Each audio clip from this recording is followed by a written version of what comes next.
Hey guys, okay, so today I've decided to do my top 10 favorite books full time. I actually don't even know how many books I have here. I think I have about 10. Maybe a little bit less, but top favorites.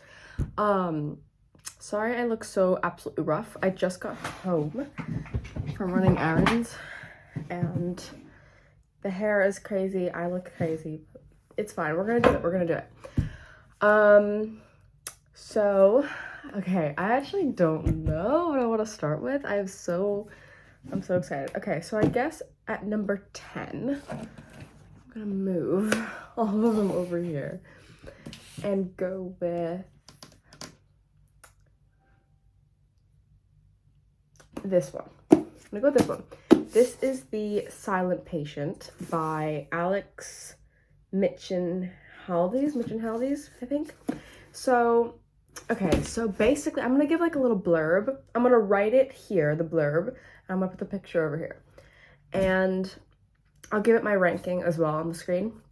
So, this one is about this couple who, they're both living in London, and they are like very artsy. So I think the woman is a painter and her husband is like the person she paints all the time, like her muse basically. And one day he gets home and she shoots him 5 times in the head. Just bang, bang, bang. And then she goes mute. Like she just doesn't talk anymore. Like she doesn't speak. She doesn't interact with the outside world. Like she just completely just is done. Like she doesn't talk. And this psychotherapist, he is assigned to her case and they're in a mental hospital and he's trying to like figure out why she's not speaking to anyone, and they end up finding out why and all that stuff, and it comes through and a whole bunch. It's really, really good. I'll give this number 10. It's really good though. I would read it a million times over if I could. Okay, moving on. I think I'm gonna go with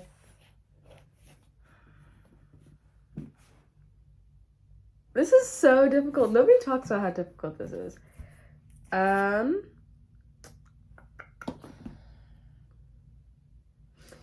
Yes, okay. So this book I bought because it was popular, like really popular at the time, and I was like, I have to buy it because it's popular, you know, all that stuff. But I ended up really, really loving it. Like, it's really, really good. Like, it wasn't just one of those books you see on TikTok or, like, advertised and it's shit. Like, it's a really good book. So this is The Secret History by Donna Tartt. I love Donna Tartt. Like, I love her other book. I have the Goldfinch, the one that she wrote. I didn't get to finish it because it was so long and it got really, really boring. But this one's really good. And they should really make this into a movie or like TV series. Like, it would work so well. And I mean, maybe they have, and I just don't know. But I don't think they have. Anyway, so this is basically, I read these a long time ago, by the way, so I might be a little off my descriptions of everything. But when I read this, let me look at the blurb.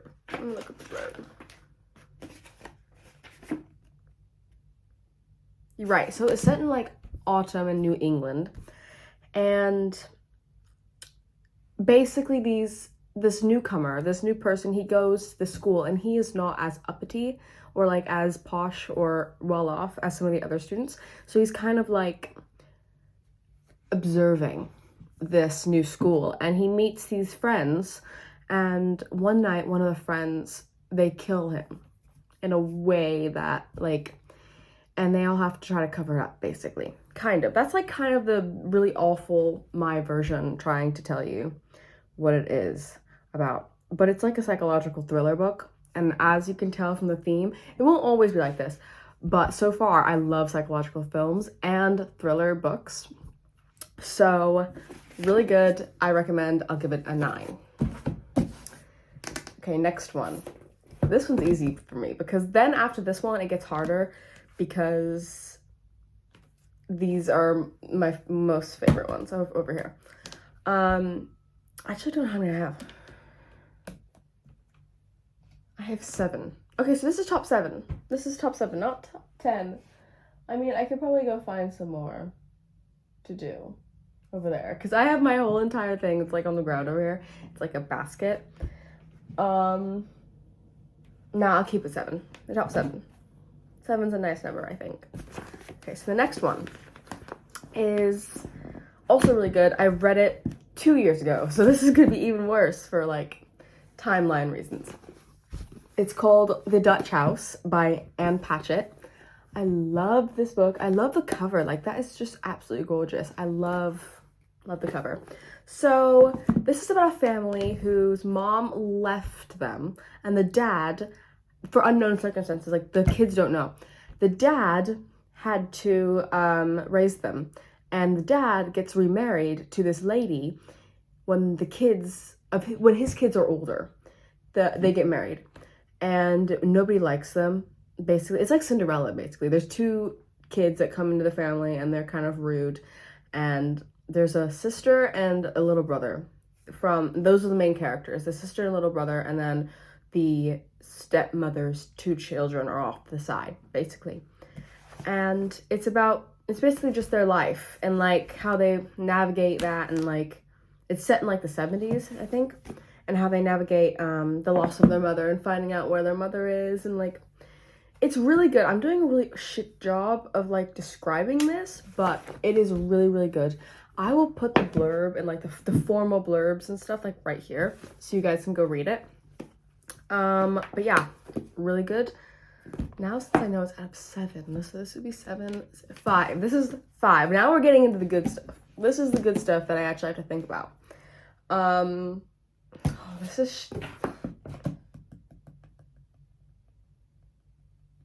is hard. I should have thought about this before I like started, but I didn't. I just kind of like started. It's tied right now. Like, it's actually tied for 5 or 4, right? Yeah, tied for 4. Okay, I want to do this one at 4. This is Simone de Beauvoir, I think. I should know this, but Simone de Beauvoir, The Woman Destroyed. Oh, I love this book so much. I think I love it because it's 3 different stories in one, and I love when it's multiple plots as well. I'll keep that going in a second with another book I have to talk about. But I also love that it's about 3 women and their marriages to these men, and how they started, how they're going, and like what's wrong with them and all of that stuff. Like, it really covers that, and I really love it. It's really good. It's like a diary type format. Like, I don't know if you can tell, it's kind of backwards, but you see how like those the days, so they're like recording their days, so it's like by day. It's really good. So yeah, it's translated. It's translated from French, so it is a little bit off with the translation, at least the copy I got, but you can make sense of it. Like, it's not impossible to make sense of it. Really good. Number 4. Number 5, it's a little dusty, is Play It As It Lays by Joan Didion. Love this book as well. Like, this is really top 3. This is 100% top 3, because the movie's good. The movie is one of my favorite movies ever. It's so good. And the book is even better. It's about this lady that, she's kind of a model. She's also an actress, and she is reliving her sort of relationships. And she has relationships with these guys that are like directors and people like that. And yeah, it's set in the 60s. And I'm reading the blurb on the back because I'm really bad at this. The emptiness of the annuity of contemporary society reflected in spare prose that both blisters and haunts the reader. Very true. That is very true. And it's set in Hollywood and Las Vegas. And this is my Bible. One of my Bibles. Like, I will recite a word from this like a day. Like, I can quote this book at any time. Love this book. Okay, so the next one, top 2, very, very difficult because one of these means a lot and the other one also means a lot.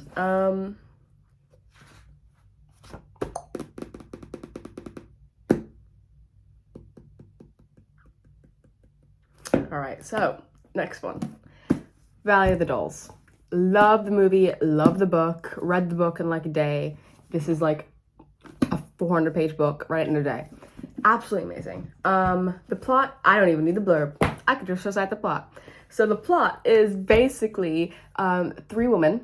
One is moving to New York from a small town in Boston, I believe. And she is scouted or seen by some famous movie director. Oh, that's hard actually. I don't know. It might be that one though. I think that's accurate. And she gets oh no, she's dating. Yes, she's dating this guy who's an actor or director, and she gets into this like whole Hollywood thing. And then she meets a woman that is like an aspiring actress, theater actress, and she ends up making it big and winning Oscars and such.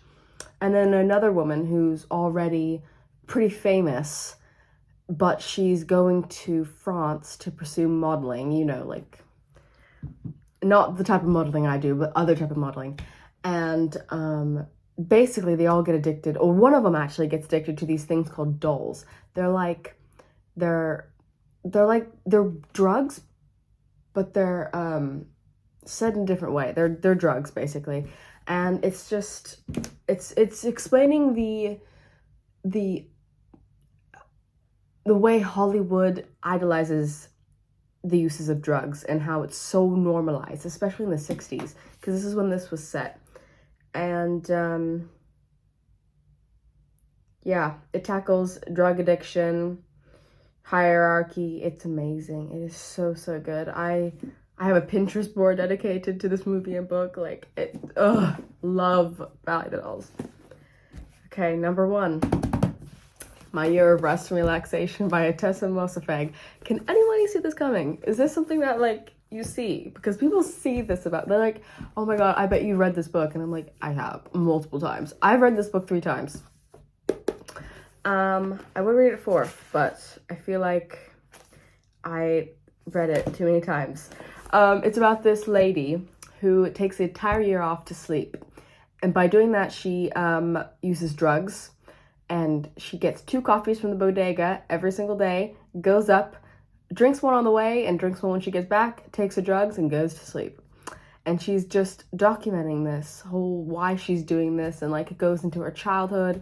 And she has this friend named Reva, and Reva comes over sometimes to talk about her problems. And it's set in New York, and she has recently graduated college, and people don't really understand why she's doing this, because she mentions that she's like yeah, she just mentions that she just doesn't know what to do with her life. Like, she's just so empty and she needs to figure it out. And by doing this, she's gonna sleep. And she's this gorgeous woman that people think, you know, would have it all, basically. She's she looks like a model, she's beautiful, she's talented. So why would she sleep? And that's basically why this book explains why she's going to sleep and why she's doing this. So those are my top 7 books. Actually, this video ended up being a lot longer than I thought it was gonna be, but I'm very happy because that means I have a full-length YouTube video now. So yeah, let me know. I think I might do a top 10 songs, favorite songs. So I might do that next.